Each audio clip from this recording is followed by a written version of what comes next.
नमस्कार। आज की इस वीडियो में हम बात करेंगे एक ऐसे कुशल नेता की जिसने बिहार की सत्ता में एक ऐसा नाम कमाया जो सुशासन बाबू के नाम से वो मशहूर हो गया। जी हाँ, बिहार की सत्ता में सालों से राज करने वाले नीतीश कुमार का नाम आज भी लोग लेते नहीं थक रहे हैं। जिस तरह से बिहार में उन्होंने काम किया है अपने कार्यकाल में, उसे लेकर यही बातें चलती रहती हैं कि राजनीति में इतना बड़ा काम करना किसी नेता की बस की बात नहीं होता है। लेकिन सालों से जिस तरह से बिहार की जनता की उन्होंने सेवा की, शैक्षणिक व्यवस्था हो या फिर कानूनी व्यवस्था, हर तरह के बदलाव उन्होंने बिहार के लिए किए। बिहार का नाम इस तरह से रोशन किया कि आज लोग बिहार के कामकाज की तारीफ करते हैं। ऐसे में सुशासन बाबू के नाम से मशहूर नीतीश कुमार का ये अनोखा राजनीतिक सफर किस तरह से अलग-अलग पड़ावों से गुजरा, आज की इस वीडियो में हम बात करेंगे उनकी राजनीतिक ये प्रक्रियाओं के बारे में, राजनीतिक सफर के बारे में कि उन्होंने किस तरह का स्ट्रगल किया अपनी लाइफ में और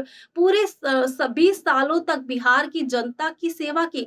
कुशल नेतृत्व के लिए वो जाने जाते हैं। आज भी उनके जो विधायक हैं उनकी हर तरह से तारीफ करते हैं, उनको एक प्रेरणा स्रोत मानते हैं। तो आज की इस खास वीडियो में हम बात करने वाले हैं नीतीश कुमार के राजनीति के इस अनोखे सफर के बारे में। जानते हैं हम अपनी इस खास रिपोर्ट में। बिहार के पूर्व मुख्यमंत्री की कहानी की शुरुआत होती है 1 मार्च 1951 से, जब नीतीश कुमार का जन्म बिहार के बख्तियारपुर में हुआ। उनके पिता एक आयुर्वेदिक डॉक्टर थे और समाज सेवा से जुड़े हुए थे। बचपन से ही नीतीश कुमार पढ़ाई में अच्छे थे और उन्होंने इंजीनियरिंग की पढ़ाई की, लेकिन उनका मन राजनीति में था। उन्होंने छात्र जीवन में ही राजनीति में कदम रख दिया और समाजवादी विचारधारा से प्रभावित हुए। उन्होंने अपने राजनीतिक करियर की शुरुआत जनता दल के साथ की और धीरे धीरे एक मजबूत नेता के रूप में उभरकर सामने आए। 1990 के दशक में बिहार की राजनीति में बड़ा बदलाव आ रहा था और इसी दौरान नीतीश कुमार ने अपनी अलग पहचान बनाई। उन्होंने कई बार लोकसभा चुनाव जीते और केंद्र सरकार में भी मंत्री बने, लेकिन असली पहचान उन्हें तब मिली जब उन्होंने बिहार की राजनीति में बदलाव लाने का बीड़ा उठा लिया। साल 2005 में उन्होंने जनता दल यूनाइटेड के साथ मिलकर सरकार बनाई और बिहार के मुख्यमंत्री बने। उस समय बिहार की हालत काफी खराब मानी जाती थी, लेकिन नीतीश कुमार ने विकास और कानून व्यवस्था पर ध्यान दिया और धीरे धीरे राज्य की छवि बदलने की कोशिश की। उन्हें सुशासन बाबू के नाम से भी जाना जाने लगा, लेकिन उनकी राजनीति का सबसे बड़ा पहलू है उनके गठबंधन बदलने की रणनीति। उन्होंने कभी भारतीय जनता पार्टी के साथ मिलकर सरकार बनाई तो कभी उससे अलग होकर विपक्ष के साथ चले गए और फिर वापस उसी गठबंधन में लौट आए। उनकी इस रणनीति को लोग पलटी राजनीति भी कहते हैं, लेकिन नीतीश कुमार हर बार अपनी स्थिति मजबूत बनाए रखने में सफल रहे। उन्होंने कई बार मुख्यमंत्री पद की शपथ ली और अब बिहार की राजनीति में सबसे बड़े चेहरों में से वो एक माने जाते हैं।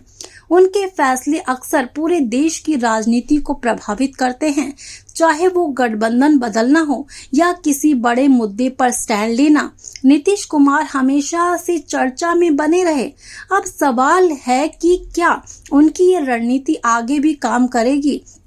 क्या वो आने वाले समय में राष्ट्रीय राजनीति में और बड़ा रोल निभाएंगे या फिर बिहार की राजनीति तक सीमित रहने वाले हैं?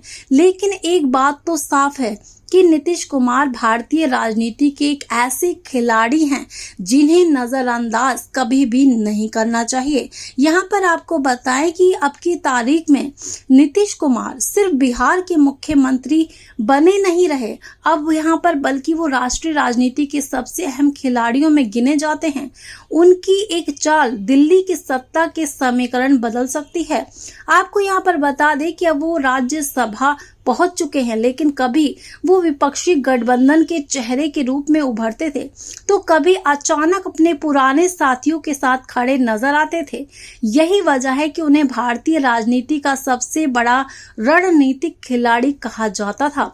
2024 के बाद भी उनकी भूमिका लगातार चर्चा में बनी हुई है और 2025-26 की राजनीति में उनका असर साफ दिखाई देता है। बिहार में सत्ता बनाए रखने की उनकी चुनौती भी रही है और अवसर भी, क्योंकि एक तरफ उन्हें अपने वोट बैंक को मजबूत रखना था, दूसरी तरफ राष्ट्रीय स्तर पर अपनी पकड़ बनाए रखनी थी। आपको यहाँ पर बता दें कि विपक्ष उन्हें अविश्वसनीय नेता कहता था तो समर्थक उन्हें सबसे समझदार और अनुभवी नेता मानते हैं, लेकिन सच्चाई ये है कि नीतीश कुमार हर परिस्थिति में खुद को प्रासंगिक बनाए रखने की कला पूरी तरह से जानते हैं और यही उनकी सबसे बड़ी ताकत है कि अब वो सबसे बड़ा चेहरा है बिहार का। यहाँ पर उनकी ही अपनी पार्टी जेडीयू के जो लोग हैं उनकी तारीफें करते हुए नहीं दिख यहाँ पर लगते हैं और यहाँ पर जिस तरह से उन्होंने बिहार की जनता के लिए काम किया है वो अपने आप में काबिले तारीफ है। देश की राजनीति में किंग मेकर की भूमिका निभाएंगे या फिर बिहार की सत्ता को ही मजबूत करने पर अब वो ध्यान देने वाले हैं। हालांकि अभी तो बिहार से निकलकर वो दिल्ली पहुंच चुके हैं, लेकिन अब आगे की रणनीति उनकी कैसे काम करेगी, क्योंकि अभी जेडीयू की बैठक में उन्होंने साफ तौर पर खुलासा किया है कि वो हमेशा बिहार की जनता की सेवा में उपस्थित रहेंगे। उन्होंने राजनीति में एक ऐसा मोड़ ला दिया जो अच्छे नेता नहीं ला पाते हैं। पूरे 20 सालों तक बिहार में वो मुख्यमंत्री रहे, लेकिन अब बिहार की सत्ता जो है पलट गई है।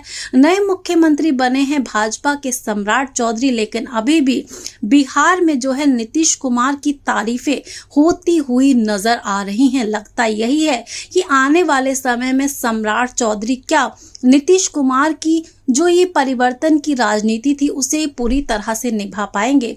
अब सबसे बड़ा सवाल यह है कि किस तरह से नीतीश कुमार जो है यहाँ पर राज्यसभा पहुंचे जरूर है, लेकिन बार बार बिहार में अपने काम काज के लिए आना उनके लिए सबसे बड़ी उपलब्धि है, क्योंकि जो विधायक हैं पूरी तरह से उन पर विश्वास करते हैं। कई तरह के फैसलों में अभी भी उन्हें शामिल किया जा रहा है। दरअसल इतनी बड़ी उम्र के बावजूद जो अनुभव है उनका वो नहीं कम होने वाला है, अनुभव बढ़ता हुआ दिख रहा है और इसे लेकर राजनीतिक गलियारों में बहुत ज्यादा चर्चाएं हैं।